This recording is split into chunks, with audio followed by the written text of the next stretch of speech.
ये ऐसी ऐसी चीजें हैं जिन्हें आज के दौर में लोग धड़ल्ले से खाते हैं, बिना ये जाने कि इन्हें बनाने के लिए किन किन चीजों का इस्तेमाल किया गया होगा और आखिर फैक्ट्री में इन्हें बनाने के लिए किन किन मशीनों और प्रोसेसेस का इस्तेमाल किया होगा। तो दोस्तों हो जाइए तैयार इस जोरदार और क्विक मैन्युफैक्चरिंग प्रोसेस को देखने के लिए। आइए दोस्तों सबसे पहले बात करते हैं काफी चर्चा में रही एनर्जी ड्रिंक स्टिंग की। दोस्तों बीते कुछ दिनों से स्टिंग खासा चर्चे का विषय बन चुका है, क्योंकि ऐसा दावा है कि इसे पीने से बहुत सारे लोगों की मौत हो रही है। आइए जानते हैं आखिर इसके पीछे का सच क्या है।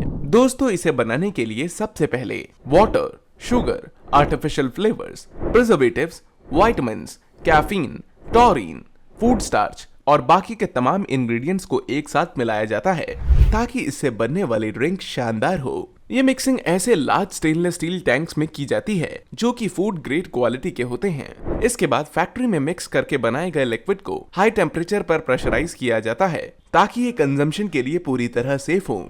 दरअसल पेस्चराइजेशन प्रोसेस के अंदर हमारे बेवरेज को थोड़ी देर अच्छी तरह गर्म करके इसे अचानक से ठंडा कर दिया जाता है। इससे इस लिक्विड में मौजूद सभी हार्मफुल बैक्टीरियाज और पैथोजेंस जड़ से खत्म हो जाते हैं। इसके बाद बारी आती है इसमें फ्लेवर्स और स्वीटनर्स को एडजस्ट करने की। अब इसमें फ्लेवर्स और स्वीटनर्स को जरूरी मात्रा के अनुसार एडजस्ट किया जाता है ताकि आखिर में बनकर तैयार होने वाले प्रोडक्ट पीने में अच्छा हो। उसके बाद इस लिक्विड को फिल्टरेशन प्रोसेस से पास किया जाता है ताकि कोई भी अनवांटेड पार्टिकल्स या इम्प्योरिटीज इसमें ना रह जाए। एक बार इस ड्रिंक के तैयार हो जाने के बाद बारी आती है इस ड्रिंक को बोतलों में उतारने की। जी हाँ दोस्तों, इस पड़ाव में तैयार हो चुकी एनर्जी ड्रिंक को बॉटल्स, कैन्स या पाउचेस में पैक किया जाता है। पैकेजिंग प्रोसेस में स्ट्रिक्ट क्वालिटी कंट्रोल के तरीकों को फॉलो किया जाता है ताकि प्रोडक्ट सेफली और एफिशिएंटली ट्रांसपोर्ट हो सके। आप देख सकते हैं कि किस प्रकार इन बॉटल्स में फिलिंग का काम फैक्ट्री में चल रहा है। यहाँ कन्वेयर से होकर गुजरती सभी बॉटल्स या कैंस पर लेबल्स और बैच कोड्स को अप्लाई किया जाता है जो रेगुलेटरी कंप्लायंसेस और कंज्यूमर इंफॉर्मेशन के लिए जरूरी है। यानी कि इन्हें पढ़कर आप जान सकते हैं कि आखिर आप जिस ड्रिंक को पीने जा रहे हैं उसमें किस किस तरह के न्यूट्रिएंट्स, शुगर कंटेंट या अन्य चीजें मौजूद हैं। मैन्युफैक्चरिंग के हर पड़ाव पर लगातार क्वालिटी कंट्रोल मेजर्स और टेस्टिंग की जाती है ताकि प्रोडक्ट की कंसिस्टेंसी और सेफ्टी इंश्योर की जा सके। फाइनली पैक्ड एनर्जी ड्रिंक को डिस्ट्रीब्यूशन चैनल्स के थ्रू रिटेलर्स और कंज्यूमर्स तक पहुंचाया जाता है, जहां से खरीदने के बाद आप इन्हें पीकर खुद को एनर्जाइज और फिजीनेस का मजा दिलाने के लिए करते हैं। ये कुछ ऐसे खास पड़ाव है जिन्हें किसी भी एनर्जी ड्रिंक की फैक्ट्री में मैन्युफैक्चरिंग करते दौरान शामिल किया जाता है। सिर्फ सिटिंग ही नहीं बल्कि इस प्रक्रिया में हल्के फुल्के बदलाव कर मार्केट में बिकने वाली किसी भी ड्रिंक प्रोडक्ट को तैयार किया जाता है। हर एक कंपनी, फिर चाहे बात पेप्सिको की हो या फिर किसी और की, सभी अपने स्पेसिफिक मेथड्स और क्वालिटी स्टैंडर्ड्स के अकॉर्डिंग अपने प्रोडक्ट्स को मैन्युफैक्चर करते हैं। आइए दोस्तों अब आपको आपके फेवरेट चॉकलेट बिस्किट ओरियो की मैन्युफैक्चरिंग के बारे में बताते हैं। दोस्तों इस प्रोसेस की शुरुआत होती है पाउडर्ड शुगर से, जिसके बड़े बड़े कंटेनर्स को अंदर लाकर इन हॉपर्स में पलटा जाता है।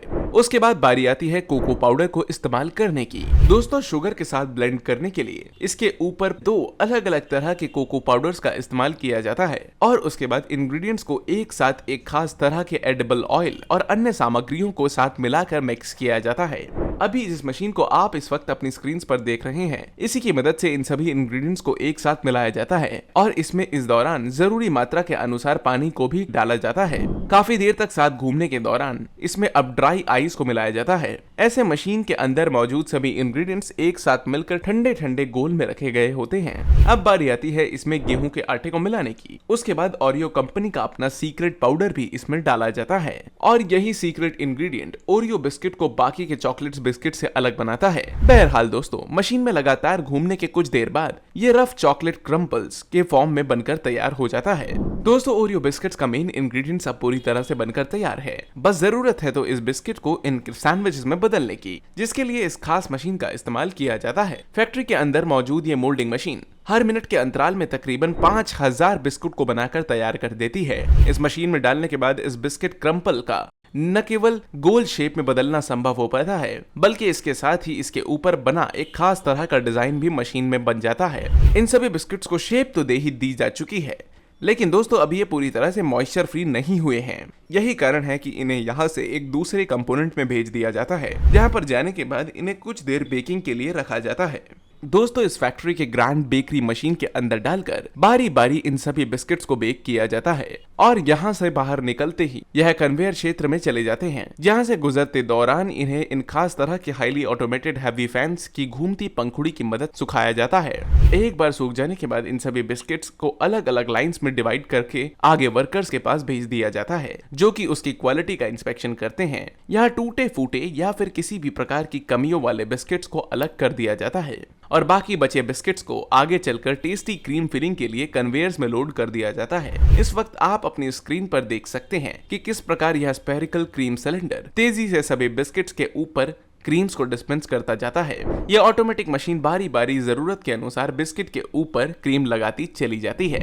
दोस्तों हमारे बिस्किट बनकर पूरी तरह से तैयार हो चुके हैं, बस बारी है तो इसकी पैकेजिंग की। इस कड़ी में सबसे पहले अलग अलग क्वांटिटी के अनुसार अलग अलग नंबर ऑफ बिस्किट्स को बंच बनाया जाता है और मशीन की मैकेनिकल आर्म की मदद से इन्हें प्लास्टिक ट्रेसेस में पैक कर लिया जाता है। इसके बाद एक कन्वेयर से भेजकर इन सभी बिस्किट को इन कार्टन्स में पैक कर लिया जाता है। तो दोस्तों अब आखिर में बारी है आपको दुनिया भर के फेवरेट चिप्स लेज की मैन्युफैक्चरिंग प्रोसेस दिखाने की। दोस्तों जब दुनिया में बात कभी भी पोटैटो चिप्स की होती है तो सबसे पहले हमारे ध्यान में लेज ही आता है, क्योंकि लेज दुनिया में सबसे बेस्ट क्वालिटी के चिप्स की मैन्युफैक्चरिंग के लिए जाना जाता है। दोस्तों लेज चिप्स बनाने के लिए सबसे पहले बेस्ट क्वालिटी के पोटैटोज को सोर्स करता है। इस कड़ी में पेप्सिको कंपनी अपने ट्रकों में लोड करके खेतों से यह उच्च गुणवत्ता वाले आलू लेकर आती है। फैक्ट्री में इन आलू को लाने के बाद सबसे पहले इन डंपिंग सेक्शंस में इन्हें डंप किया जाता है, जहां पर इनकी हैवी क्लीनिंग की जाती है। अलग अलग प्रोसेसेस चाहे वो ड्राई हो या पानी युक्त वेट, इनकी मदद से सबसे पहले इन आलूओं को साफ किया जाता है। उसके बाद इनसे चिप्स की मैन्युफैक्चरिंग करने के लिए इन आलूओं की पीलिंग प्रोसेस को शुरू किया जाता है। इस कड़ी में इस खास पीलर मशीन की मदद से इस आलू को कुछ यूं पील कर दिया जाता है। पीलिंग पूरी हो जाने के बाद फिर एक बार से इन्हें वॉश किया जाता है। यहाँ दोबारा से वॉश होने के बाद आगे चलकर इन्हें चिप्स की शेप में कटिंग के लिए भेज दिया जाता है, जहाँ इनका सामना इस आधुनिक मशीन से होता है। मगर यहाँ एक बार फिर दोबारा से इनकी कंप्लीट वॉशिंग की जाती है और इस बार इनकी डीप वॉशिंग की जाती है, जिसमें ये न केवल वॉश होते हैं बल्कि सोख भी हो जाते हैं और सोकिंग के कारण ये धीरे धीरे इस व्हाइट स्टार्च सोल्यूशन को छोड़ने लगते हैं, जो कि हमारी चिप्स की मैन्युफैक्चरिंग का एक अहम स्टेप है। यहाँ चिप्स की इन शेप में कट जाने के बाद इन्हें आगे फ्राइंग के लिए तैयार किया जाता है। यह फ्राइंग मशीन एडिबल ऑयल को, फिर चाहे वो पाम ऑयल हो या फिर सनफ्लावर ऑयल, गर्म कर कर तैयार रखती है, जिनमें आगे चलकर इन ड्रम से इन आलूओं को उलट दिया जाता है और इस डीप फ्रायर में अगले 15 मिनट के लिए 68 डिग्री सेल्सियस के टेम्परेचर पर इन चिप्स को फ्राई किया जाएगा। इस बॉइलिंग हॉट ऑयल में जैसे ही चिप्स पड़ते हैं तो उनकी ऊपरी सतह धीरे धीरे पकने लगती है और पकते पकते यह ऊपरी सतह सुनहरे रंग की हो जाती है। जैसे यह सुनहरे रंग के हो जाते हैं, इन्हें जलाए बिना ही इन मशीनों से बाहर निकाल लिया जाता है। इन मशीनों से बाहर निकाल कर इन्हें इन कन्वेयर ट्रेस पर रख दिया जाता है, जो कि धीरे धीरे आगे बढ़ते हुए इन्हें हवा खिलाते हुए इनकी अगली प्रोसेस के लिए ले जाती है। इस दौरान ये ध्यान दिया जाता है कि यह चिप्स अच्छी तरह से सूख चुके हों और इनसे सारा एक्सेसिव ऑयल भी ड्रेन हो चुका हो। अगले स्टॉप में इन चिप्स की सीजनिंग की जाती है, मगर उससे पहले यह इंश्योर किया जाता है कि यह चिप्स 15 से 20 मिनट की कंप्लीट रेस्टिंग ले चुके हों। यह प्रोसेस बेहद ही क्रूशियल होती है, क्योंकि यही हमारे चिप्स का फाइनल टेस्ट डिसाइड करने वाली है। सारे चिप्स एक ही तरह के होते हैं स्टार्टिंग में, मगर बाद में उनमें पड़ने वाली सीजनिंग और मसाले उनके टेस्ट को डिस्क्राइब करते हैं। लेस तमाम तरह के चिप्स तैयार करती हैं, क्लासिक इंडियन मसाला, अमेरिकन अनियन और न जाने कितने ही। इन सब की सीजनिंग अलग अलग तरह से अलग अलग मसालों से प्रिपेयर की जाती है। सभी सीजनिंग्स के तैयार हो जाने के बाद उन्हें इस मिक्सिंग चैम्बर में ले जाकर धीरे धीरे हल्के हाथ से मिक्स किया जाता है। हल्के हाथ से मेरा मतलब है कि मशीन काफी जेंटल रहते हुए इसका इस्तेमाल करती है। और इन सभी चिप्स की सीजनिंग हो जाने के बाद इन्हें दोबारा से कुछ देर की रेस्टिंग के लिए छोड़ दिया जाता है। रेस्टिंग कंप्लीट हो जाने के बाद आखिरकार इन सभी चिप्स को इन पॉलीबैग्स में रैप करने के लिए रेडी कर लिया जाता है। यह इन चिप्स को इन सभी रैपर्स में इस ऑटोमेटेड मशीन्स की मदद से पैक किया जाता है, जो कि ऑटोमेटिकली सारा वेट करके इसमें इन्हें पैक कर देती है और साथ ही रेंसिडिटी को रोकने के लिए नाइट्रोजन गैस को भी ऐड किया जाता है, जो कि हमारे चिप्स को फ्रेश बनाए रखती है। और आखिरकार कुछ यूं लेस की मैन्युफैक्चरिंग प्रोसेस कंप्लीट होती है। आगे चलकर इन सभी चिप्स को आपकी नजदीकी दुकानों तक पहुंचा दिया जाएगा, जहां से खरीदकर आप इनका सेवन करेंगे। तो दोस्तों यह थी लेज, स्टिंग और ओरियो बिस्किट की complete manufacturing process. I hope आपको एक वीडियो में मल्टीपल मैन्युफैक्चरिंग प्रोसेसेस पसंद आ रहे होंगे। अगर आ रहे हैं तो अपनी राय हमें कमेंट्स में जरूर दें, और आप नेक्स्ट वीडियो किस टॉपिक पर देखना चाहते हैं हमें ये भी जरूर बताएं। हम जल्द ही मिलते हैं आपको एक और शानदार वीडियो में। तब तक के लिए आप रखें ख्याल अपना और अपने परिवार का। Bye bye.